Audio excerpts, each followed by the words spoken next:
Hey, what's up everybody, this is Captain Awesome. Now a lot of people, ever since sort of Allah and Amazing Atheist started bashing against each other, have been talking to me and saying, need to call for a fuck Islam week 2, you know? Or bash Islam week 2.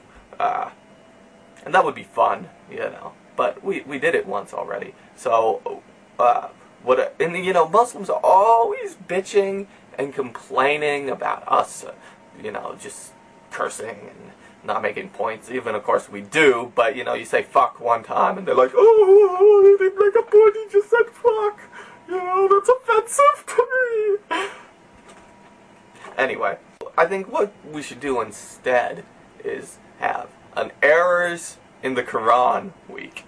This is something that's either just outright an error, and the best resource for finding this, I think, is the Miracles of the Quran on YouTube.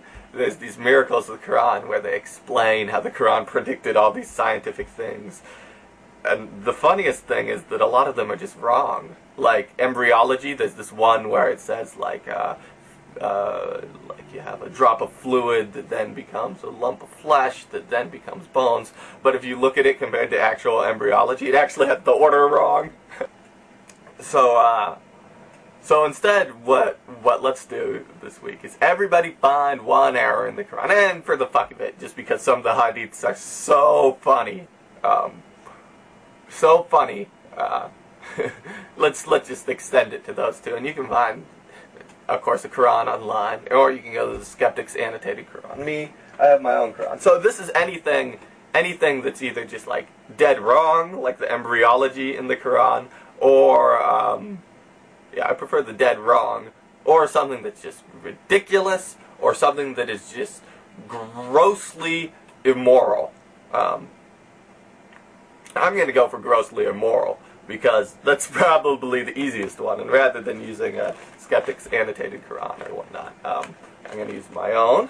And as people can tell, this is a, let's see, not by like Quran for Atheists, Institute of Islamic Knowledge by Muhammad Farooq al-Adin whatever Malik, I don't know. And this is actually the same story as in the Bible, Sodom and Gomorrah, and Lot, who is Lut here.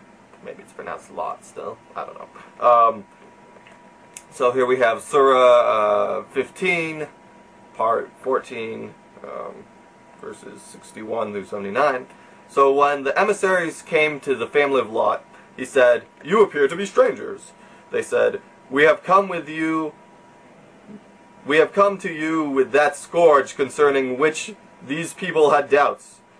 We have come to you with the truth of Allah's decree, and we are telling you the truth. You should therefore depart with your family during part of the night, and you yourself should follow them at the rear. Let no one look back.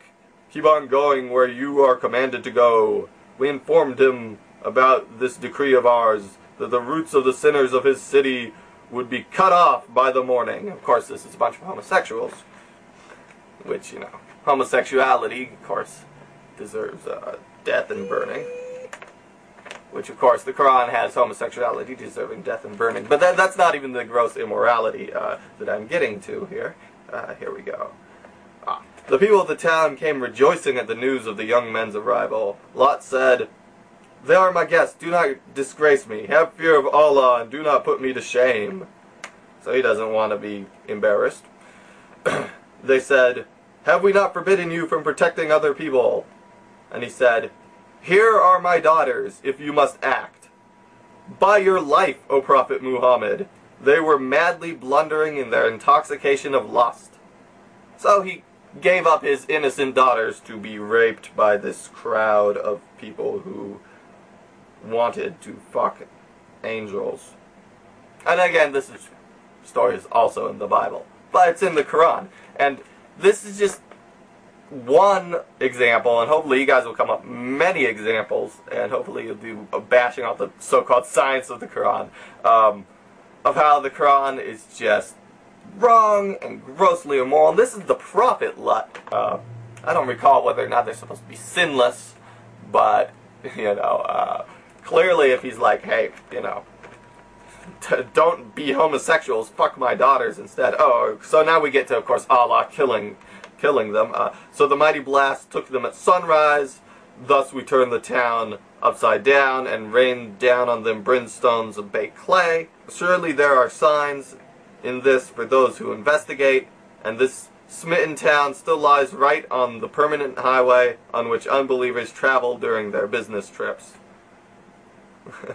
I don't think they ever actually found Gomorrah, Sodom and Gomorrah, although this is called Al-Akai here, not Sodom and Gomorrah. So there's just also a gross error that it still lies on the business trips, when in fact it does not. The people of Alakai were also wrongdoers, so we inflicted retribution on them. The ruined towns of these two nations are lying on an open road. And, of course, it's not. So you get both gross immorality and a factual historical error. Bonus! Alright, your guys' turn.